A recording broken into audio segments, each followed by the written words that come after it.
안녕하세요, 청취자 여러분. 오늘은 한 청취자분이 보내주신 사연을 들려드리려 합니다.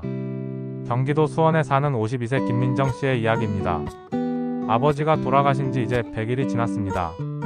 유품을 정리하다가 발견한 일기장. 그 안에서 저는 평생 몰랐던 아버지를 만났습니다.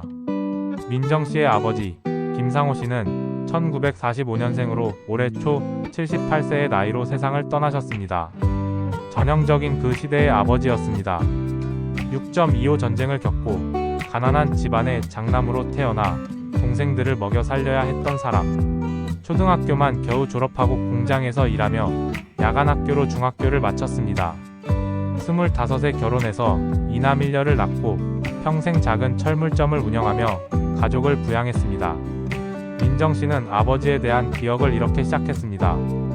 아버지는 정말 무뚝뚝한 분이셨어요. 제가 초등학교 때 반에서 1등을 해서 상장을 받아와도 그래, 잘했다 한마디가 전부였죠. 중학교 때 교내 글짓기 대회에서 대상을 받았을 때도, 대학에 합격했을 때도 마찬가지였어요. 아버지는 늘 새벽 6시에 일어나 철물점 문을 열고 밤 2시가 되어야 집에 돌아왔습니다. 저녁을 먹고 나면 TV 앞에 앉아 뉴스를 보다가 꾸벅꾸벅 졸기 일쑤였죠. 아버지와 제대로 된 대화를 나눈 기억이 거의 없어요. 밥 먹었니? 학교는 잘 다녀왔니? 이런 일상적인 안부가 전부였죠. 사춘기 때는 그런 아버지가 너무 답답하고 서운했어요. 친구들 아버지는 같이 영화도 보러 가고 놀이공원도 가는데 우리 아버지는 그저 일만 하는 사람 같았거든요. 결혼식 날에도 아버지는 말이 없었습니다. 버진로드를 걸을 때 팔짱을 끼고 걸었지만 아버지의 팔은 떨리고 있었습니다. 신랑에게 딸을 인계하면서도 아무 말이 없었죠. 그저 고개만 한번 끄덕였을 뿐. 나중에 엄마한테 들었어요. 그날 밤 아버지가 혼자 마당에 나가서 한참을 서 있었다고. 담배도 안 피우시는 분이 그냥 하늘만 보고 계셨대요. 올해 1월 아버지가 갑자기 쓰러지셨습니다. 뇌출혈이었습니다. 병원으로 실려갔지만 의사는 고개를 저었습니다. 수술을 해도 가망이 없다고 했죠. 그렇게 일주일을 중환자실에서 의식 없이 누워 계시다가 마지막 날 아침 잠깐 눈을 뜨셨습니다. 아버지가 제 손을 잡으셨어요. 그리고 입을 움직이시는데 목소리가 나오지 않았어요. 그저 입모양으로만 미안하다고 하시는 것 같았어요. 그리고 다시 눈을 감으셨죠. 그게 마지막이었습니다. 장례를 치르고 49제를 지내고 이제 100일이 다 되어갈 무렵 민정 씨는 아버지의 유품을 정리하기 시작했습니다. 철물점은 이미 정리했고 아버지가 쓰시던 방을 치우는 중이었습니다. 옷장 깊숙한 곳, 낡은 이불 사이에서 뭔가 딱딱한 것이 만져졌습니다. 꺼내보니 검은색 하드커버 노트 3권이었습니다. 첫 장을 펼치는 순간 민정 씨는 숨이 멎는 듯 했습니다. 1995년 1월 1일. 새해가 밝았다. 올해부터 일기를 써보려 한다. 아이들에게 해주지 못한 말들이 너무 많아서. 아버지의 일기였습니다.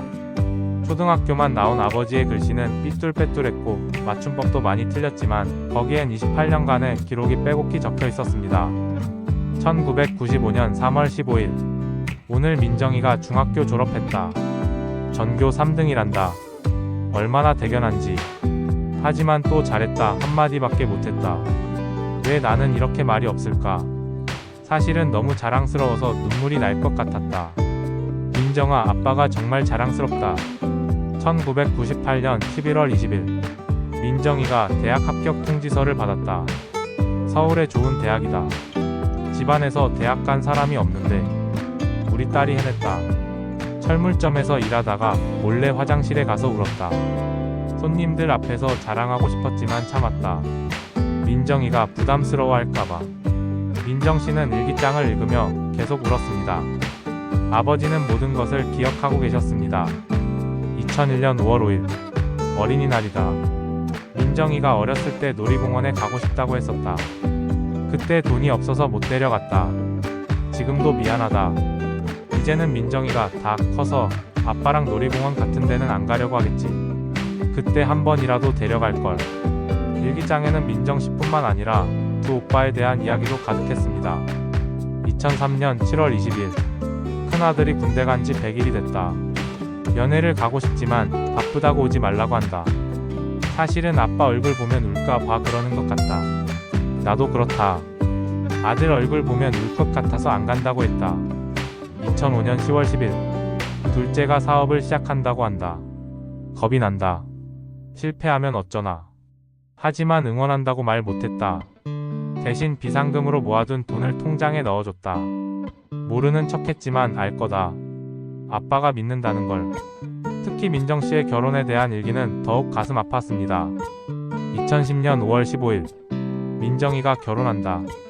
좋은 사람을 만났다. 다행이다. 하지만 왜 이렇게 마음이 아플까? 내 딸이 이제 다른 집 사람이 된다. 어젯밤 민정이 방에 가서 자는 얼굴을 봤다. 아직도 어릴 때 그 얼굴이다. 내가 지켜주지 못한 것들이 너무 많다. 2010년 10월 23일 민정이 결혼식. 거진 로드를 걸으면서 다리가 떨렸다. 민정이한테 들킬까봐 꽉 참았다. 잘 살아라, 사랑한다, 고맙다 하고 싶은 말이 너무 많았는데 한마디도 못했다. 집에 와서 마당에서 혼자 울었다. 어미는 알았을 거다. 일기장 중간중간에는 아버지의 후회가 묻어났습니다. 2012년 8월 15일 TV에서 요즘 아버지들은 아이들과 캠핑도 가고 여행도 간다고 한다. 나는 왜 그런 아버지가 되지 못했을까? 돈을 벌어야 한다는 핑계로, 시간이 없다는 핑계로. 사실은 어떻게 해야 할지 몰랐다. 2015년 1월 1일 새해다. 이제 나이 이름이다. 아이들이 다 장성했다. 이제라도 말을 좀 걸어볼까 했는데 이미 늦은 것 같다. 아이들이 어색해한다. 나도 어색하다. 평생 습관이 무섭다. 치매 초기 증상이 나타나기 시작한 2020년부터는 일기가 더 간절해졌습니다. 2020년 11월 3일 요즘 자꾸 깜빡한다. 오늘도 민정이가 왔다 갔는데 뭘 얘기했는지 기억이 안 난다. 무서워진다. 내가 나를 잊어버리기 전에 아이들에게 꼭 전하고 싶다. 사랑한다고, 미안하다고. 일기장 마지막 부분에는 각 자녀에게 쓴 편지가 있었습니다. 떨리는 글씨로 겨우겨우 쓴 흔적이 역력했습니다. 민정에게. 우리 딸 아빠다. 이 편지를 읽을 때쯤 아빠는 없겠지. 평생 한 번도 제대로 말하지 못했다. 사랑한다. 너무너무 사랑한다. 네가 태어났을 때, 처음 걸음마를 했을 때, 첫 학교 입학했을 때, 졸업했을 때, 결혼했을 때 매 순간이 다 기적이었다. 네가 상 받아올 때마다 동네방네 자랑하고 싶었다. 하지만 네가 부담스러워할까봐 참았다. 속으로만 100번 1000번 잘했다고 외쳤다. 미안하다. 놀이공원 한 번 못 데려가서, 따뜻한 말 한마디 못 해줘서, 내가 힘들 때 어깨 한 번 못 두드려줘서. 그래도 알아다오. 아빠 인생에서 가장 큰 자랑은 너희들이었다는 걸. 다시 태어나도 너희 아빠가 되고 싶다. 사랑한다, 민정아. 민정씨는 일기장을 다 읽고 며칠을 더 울었습니다. 아버지가 치매 진단을 받으셨을 때 저는 그저 병원 모시고 다니고 약 챙겨드리는 것만 신경 썼어요. 아버지가 뭘 느끼시는지, 무슨 생각을 하시는지는 묻지 않았죠. 이미 소통이 어려운 사이라고 생각했으니까요. 일기장 2021년 12월 25일자에는 이런 내용이 있었습니다. 크리스마스다. 민정이가 케이크를 사왔다. 먹으면서 옛날 얘기를 하고 싶었다. 민정이 어렸을 때 산타 할아버지 있다고 믿어서 양말을 걸어놓고 잤던 것. 몰래 선물 넣어주려고 새벽에 일어났다가 민정이랑 눈 마주쳐서 당황했던 것. 하지만 입이 안 떨어진다. 민정이는 케이크만 먹고 간다. 외롭다. 민정씨는 형제들과 일기장을 함께 읽었습니다. 모두 울었습니다. 큰오빠는 아버지가 군대 면회 오시지 말라고 했을 때 서운했는데 이런 마음이었구나 하며 한참을 말을 잇지 못했습니다. 둘째 오빠는 사업 자금 어떻게 마련했냐고 물었을 때 아버지가 모른다고 하셨는데 다 알고 계셨네 하며 눈물을 흘렸습니다. 민정씨는 일기장을 읽으며 많은 것을 깨달았습니다. 아버지 세대는 그랬던 것 같아요. 사랑을 표현하는 법을 배우지 못했던 거죠. 전쟁과 가난을 겪으며 생존이 우선이었고 감정은 사치였던 거예요. 그래서 사랑을 돈 버는 것으로, 책임감으로만 표현하셨던 거죠. 일기장을 읽고 나서야 기억나는 것들이 있었습니다. 대학 등록금 낼 때 아버지가 괜찮다, 걱정하지 마라고 하셨던 것. 나중에 알고 보니 아버지가 새벽 알바까지 하고 계셨습니다. 첫 직장에 떨어졌을 때 아버지가 아무 말 없이 제가 좋아하는 떡볶이를 사오셨던 것, 결혼 준비할 때 아빠는 아무것도 모르니 엄마랑 알아서 해라 하셨지만 예식장 답사를 혼자 다 다니셨던 것, 그게 다 사랑이었는데 저는 왜 몰랐을까요? 아니, 알면서도 먼저 다가가지 못했던 것 같아요. 아버지도 어색하셨겠지만 저도 그 벽을 넘으려 하지 않았어요. 민정씨는 아버지의 일기장을 읽은 후 아버지를 다시 만났습니다. 꿈에서가 아니라 마음속에서요. 이제야 아버지를 이해하게 됐어요. 그 무뚝뚝함 뒤에 숨겨진 사랑을, 그 침묵 속에 담긴 간절함을요. 민정씨는 아버지 산소에 자주 갑니다. 그리고 이제는 말을 합니다. 아버지, 오늘 회사에서 이런 일이 있었어요. 아버지, 딸아이가 상 받았어요. 아버지 닮아서 똑똑한가 봐요. 아버지 사랑해요. 저도 많이 사랑해요. 비록 대답은 들을 수 없지만 이제는 압니다. 아버지가 어딘가에서 듣고 계시다는 것을. 그리고 여전히 그 무뚝뚝한 얼굴로 속으로만 잘했다, 우리 딸하고 계실 거라는 것을. 민정씨는 이 사연을 라디오에 보내며 이렇게 말했습니다. 지금 살아계신 아버지들에게 꼭 전하고 싶어요. 표현하세요. 아직 늦지 않았어요. 사랑한다, 고맙다, 미안하다 마이너스 이 말들을 직접 전하세요. 그리고 자녀분들에게도 전하고 싶어요. 먼저 다가가세요. 아버지들은 표현이 서툴 뿐이에요. 그 서투름 뒤에는 산더미 같은 사랑이 숨어 있어요. 실제로 민정씨의 남편도 두 아이의 아버지입니다. 일기장을 읽은 후 남편의 모습이 다르게 보이기 시작했습니다. 남편도 아이들에게 표현을 잘 못해요. 그런데 이제 보니 남편도 나름의 방식으로 사랑을 표현하고 있더라고요. 아이들 학원 시간표를 다 외우고 있고, 시험 기간이면 아이들 좋아하는 간식을 몰래 사다 놓고, 그래서 남편에게 아버지 일기장 이야기를 들려줬어요. 그리고 말했죠. 여보, 아이들에게 직접 말해줘요. 사랑한다고, 자랑스럽다고. 남편이 어색해하면서도 노력하더라고요. 어제는 큰아이 학원 데리러 가면서 아빠가 자랑스럽다고 했대요. 아이가 깜짝 놀라면서도 엄청 좋아했다고 하더라고요. 민정씨는 아버지의 일기장을 복사해서 형제들과 나눠 가졌습니다.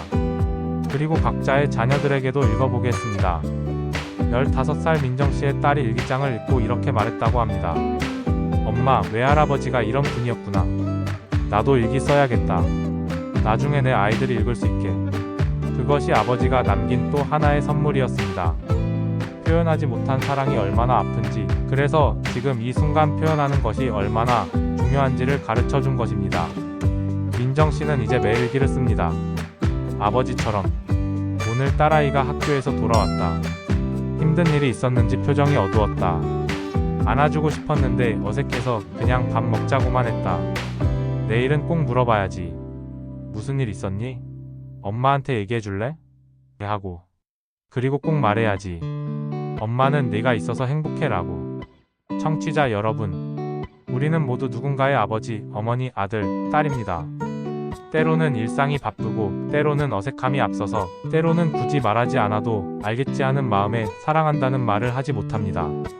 하지만 김상호 할아버지의 일기장이 우리에게 가르쳐 줍니다. 마음속에만 담아둔 사랑은 전달되지 않는다는 것을.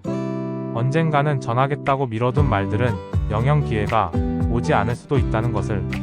오늘 지금 이 순간이 바로 그때입니다. 퇴근하고 집에 가서 또는 전화를 들고 사랑하는 사람에게 말해보세요. 사랑해요. 고마워요. 당신이 있어서 행복해요. 그것이 우리가 서로에게 줄 수 있는 가장 큰 선물입니다. 민정씨의 아버지, 김상호 할아버지는 28년간 일기를 쓰며 가족을 사랑했습니다. 비록 생전에는 그 마음을 다 전하지 못했지만 남겨진 일기장은 영원히 가족들의 가슴속에 살아있을 것입니다. 아버지, 이제야 알았어요. 아버지도 저희를 많이 사랑하셨다는 것을. 저희도 아버지를 사랑해요. 영원히 사랑해요. 이것이 민정씨가 하늘에 계신 아버지께 전하는 마지막 인사입니다. 여러분도 너무 늦기 전에 사랑하는 사람들에게 마음을 전하시기 바랍니다. 다음 주에 또 다른 감동적인 사연으로 찾아뵙겠습니다. 감사합니다.